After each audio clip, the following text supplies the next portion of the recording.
आज मैं जिस मूवी को एक्सप्लेन करने जा रहा हूँ उस मूवी का नाम है वर्ल्ड वॉर जेड। मूवी के शुरुआत में हमें एक फैमिली को दिखाया जाता है जहाँ जैक अपनी वाइफ के साथ होता है। जैक के दो बच्चे भी होते हैं। जैक एक CIA ऑफिसर था और उसकी फैमिली अब दूसरे शहर में शिफ्ट होने जा रही थी। जाते समय वो लोग नोटिस करते हैं कि वहाँ के लोग इधर उधर भाग रहे होते हैं। जैक बाहर आकर देखता है तो उसे पता चलता है कि शहर में ज़ॉम्बी लोगों पर हमला कर रहे हैं और चारों ओर अफरा तफरी मची हुई है। जैक ये भी नोटिस करता है कि वो ज़ॉम्बी जिस भी इंसान को काट रहे थे वो भी तुरंत ज़ॉम्बी बन जा रहे थे। ये सब देखकर वो काफ़ी डर जाता है और वहीं उन ज़ॉम्बीज़ की संख्या लगातार तेजी से बढ़ती जा रही थी। अब जैक अपनी फैमिली को लेकर कार से वहाँ से भागने लगता है। तभी जेरी को उसके दोस्त का कॉल आता है। वो जेरी को बताता है कि चारों ओर ये वायरस काफ़ी तेजी से फैल रहा है और गवर्नमेंट भी इससे काफ़ी परेशान है। ये सब सुनकर जेरी अपने दोस्त से मदद मांगता है और कहता है कि मेरी फैमिली के लिए एक चॉपर भेज दो। अब जैसे तैसे जैक अपनी फैमिली को वहाँ से निकालकर उस बिल्डिंग की ओर जाने लगता है जहाँ वो चॉपर आने वाली थी। उस बिल्डिंग पर पहुँचते ही उन पर ज़ॉम्बीज़ अटैक कर देते हैं। तभी वहाँ एक छोटा बच्चा आता है जो उनकी मदद करता है। उसके हाथ में एक बंदूक होती है जिससे वो ज़ॉम्बी को शूट कर देता है। पर तभी जैक के मुंह में ज़ॉम्बीज़ का थोड़ा खून लग जाता है, जिससे डरकर जैक बिल्डिंग के छत के किनारे चला जाता है ताकि अगर उसे इन्फेक्शन हो तो वो वहां से कूद जाए। वो नहीं चाहता था कि उसके कारण उसकी फैमिली भी इन्फेक्टेड हो। लेकिन कुछ समय बीत जाने के बाद भी वो ज़ॉम्बी नहीं बनता। तभी उन लोगों की मदद के लिए वहाँ एक चॉपर आ जाता है। लेकिन चॉपर के आते ही वहाँ बहुत सारे ज़ॉम्बीज़ भी आ जाते हैं। लेकिन किसी तरह जैक अपनी फैमिली को चॉपर में बिठाकर एक सेफ जगह पहुँच जाता है जहाँ एक सुरक्षित कैंप होता है। वहीं बड़े बड़े ऑफिसर्स और उनकी टीम काम कर रही होती है। वो सभी उस वायरस का इलाज ढूंढ रहे होते हैं। तभी वहाँ जेरी का दोस्त आ जाता है और कहता है कि ये वायरस पूरी दुनिया में फैल चुका है और ये दुनिया तबाह हो रही है। अब हमें ही इसे किसी तरह रोकना होगा।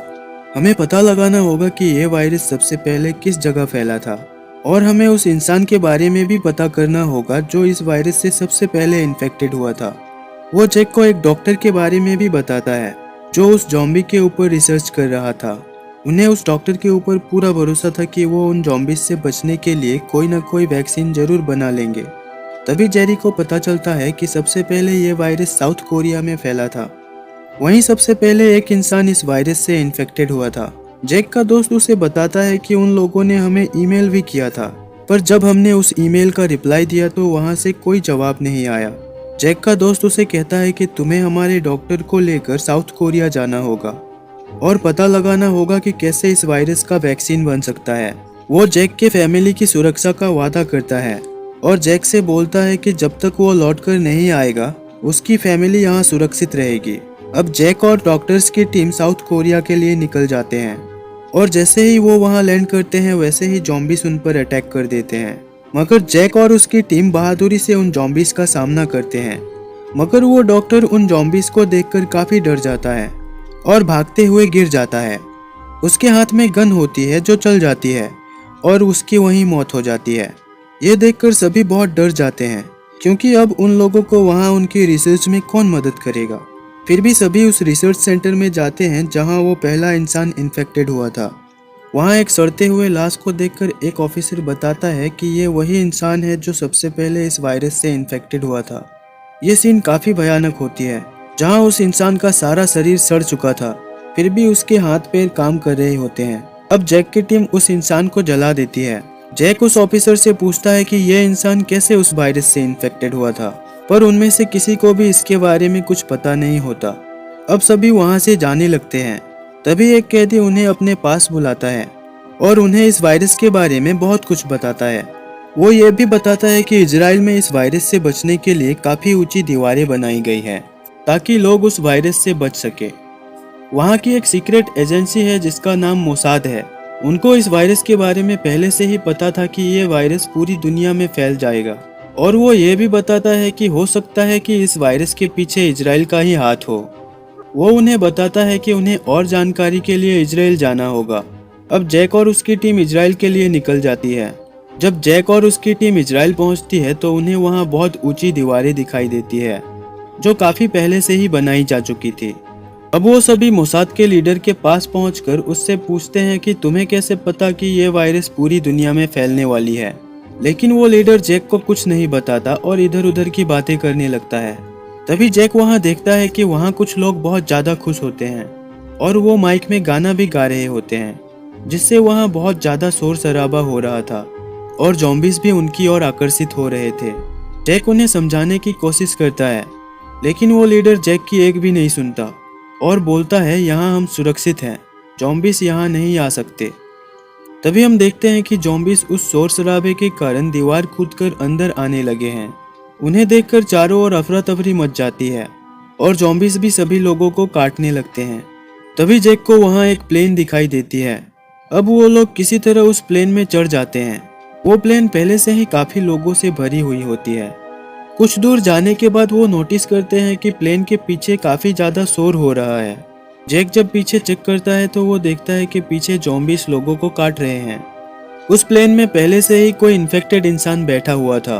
अब जैक सभी के लगेज से प्लेन में एक डोर को बंद करने लगता है ताकि ज़ॉम्बीज उन पर हमला ना कर सके, और वो सभी को शांत रहने को कहता है क्योंकि ज़ॉम्बीज आवाज से बहुत ज्यादा आकर्षित होते हैं।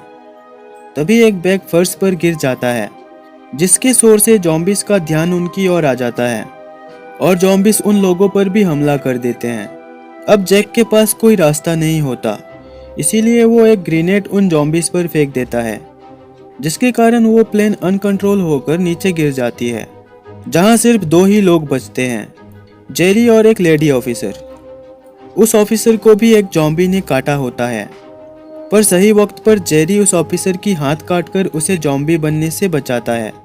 अब वो दोनों कुछ दूर चलते हैं तो उन्हें वहाँ WHO का एक हेल्थ सेंटर दिखता है। वो दोनों काफ़ी जख्मी थे, इसीलिए वो वहाँ चले जाते हैं, जहाँ कुछ डॉक्टर्स उनकी जान बचा लेते हैं।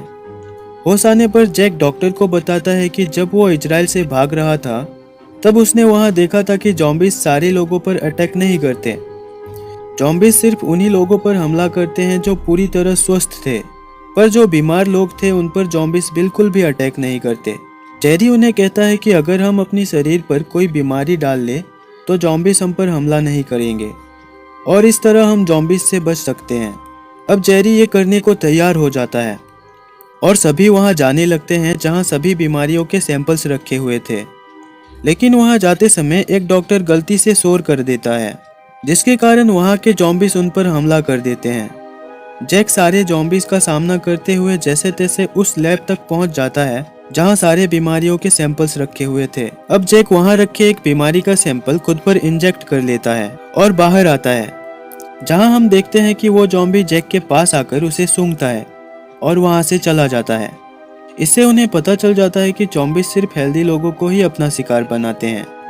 अगर कोई इंसान बीमार हो तो उन्हें ज़ॉम्बीज कुछ नहीं करते।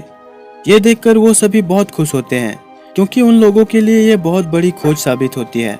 उन्हें उन ज़ॉम्बीज से बचने का तरीका मिल चुका था, जिससे वो सभी लोगों को बचा सकते थे। अब जेरी सारे बीमारियों के सैंपल्स उठाकर वहां से डॉक्टर्स के पास आने लगता है और इस दौरान उसके ऊपर कोई भी ज़ॉम्बी हमला नहीं करता और वो सभी बहुत खुश हो जाते हैं। और फाइनली उस वायरस का वैक्सीन भी बन जाता है और उस वैक्सीन को पूरी दुनिया में फैला दिया जाता है, जिससे सभी लोगों की जान बचाई जा सके। जेरी कुछ वैक्सीन को लेकर अपने फैमिली के पास आता है और उन्हें लगाता है। सारे आर्मी ऑफिसर्स को भी वैक्सीन लग चुकी होती है और अब वो सभी ज़ॉम्बीज को चुन चुन कर मार रहे होते हैं। और आज की हमारी ये मूवी यहीं ख़त्म होती है।